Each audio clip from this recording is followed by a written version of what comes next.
Ауылдан шыққалы неше күн. Балалары есіне түсіп, көңілі алаңдады. Енесіне тастап кеткен медеті ненің күйін кешіп жатыр екен. Омырауын сүт кернеп, сыздап сырқырайды. Келгелі салып тастап жүреді, кешеден бері қатып қалыпты. Қол тигізбей ауыртады. Ыстығы да көтеріле бастағандай. Зордың күшімен пойызға әрең мінген ол жан азабына тән азабы қосылып, жолшыбай егіліп келеді. Мұханның тергеуі қашан бітеді?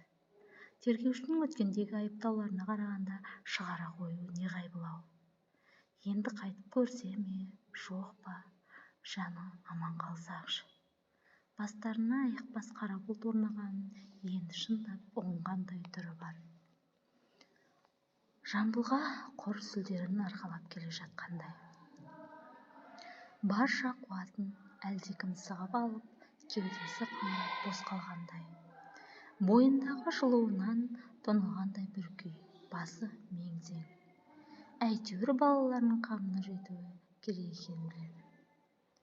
Балаларының есен сау екенін көріп, көңілі орнына түскенімен өзі мұрттай ұшып. Салқын қатты ұрса керек, омырауы қабынып, біресе тісіне тимей сақылдап, дірілдеп, тоңып, біресе күйіп жанып, денесі от болып, өртеніп ауырсын. Басын көтере алмай жатып қалды.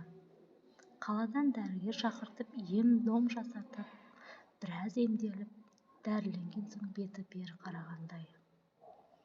Ауырдым деп керіліп созылып жататын заман емес. Төсін қатты таңып алып, басын көтерді. Қалқайып балаларының қасында отыруға жарады, бірақ онысынан не қайыр. Сүзектеп тұрғандай әлсіз, оның үстіне төсінің үсті қайтып кетті. Медеті емшек сұрап безектеп жылайды. Оны көріп, оның жаны шығып кете жаздайды. Амал қанша? Лажсыз тамаққа үйрете бастады. Ішкен тамақ ішіне жақпады ма, бала құсып ауырды. Өзі ауру, бала қоса ауырды. Марғуаның ол аса бір жадау, күйзелісі көп күндер еді. Сөйтіп емшектен ерте айырылған медеті, ана сүтіне жарымаған соң ба, әлде тамағы татымсыз болды ма, шілпеп өспей қалды. Оның үстіне түрмемен екі арада зар еңіреп жүріп, осы балаға да емшек сүтімен бірге қайғы жұтқыздым ба деп те ойлады. Марғуа жаңағы қабыс қамын көп ойлап, тығырыққа тірелгендей. Азаматтың хабар-ошарсыз қамауда жатқан анау, тамақ сұрап шырылдаған балалары болса мынау. 3 баланы қайтсем ашықтырмай, суыққа жындырмай, бағып қағамын дегенде күндіз күлкіден, түнде ұйқыдан қалды. Мұханның кітаптарын өткізіп, заңғар жазушы кісі жиыстырып берген қаражатты тастай қатып үнемдеп ұстап бағуда, бірақ сусып кетіп барады. Қашанға дейін жетер екен? Жұмысқа тұрайын десе қолында ешбір құжаты жоқ. Бәрін органдағылар сыпырып алған. Ал күн көру керек. Қыс болса таяу. Балаларға қыстық азық керек.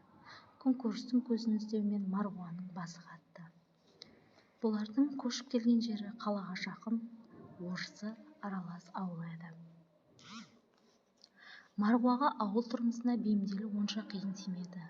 Қазақы ғұрып қанында бар, кешегі көшпенді елден шықпаған емес пе. Туғаннан малмен көзін ашқан елдің қызы күн көрістің көзі малда екенін бағамдады. Ойлай ауылда тұрған соң мал ұстағаным жөн шығар деген тоқтамға келді. Еркек кіндік қой деп қайнысынан ақыл саған.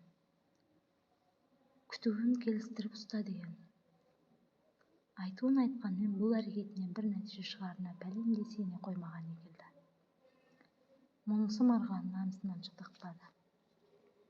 Қолдағы қаражаттың қоры үзілмей тұрғанда қарманып қалу керек.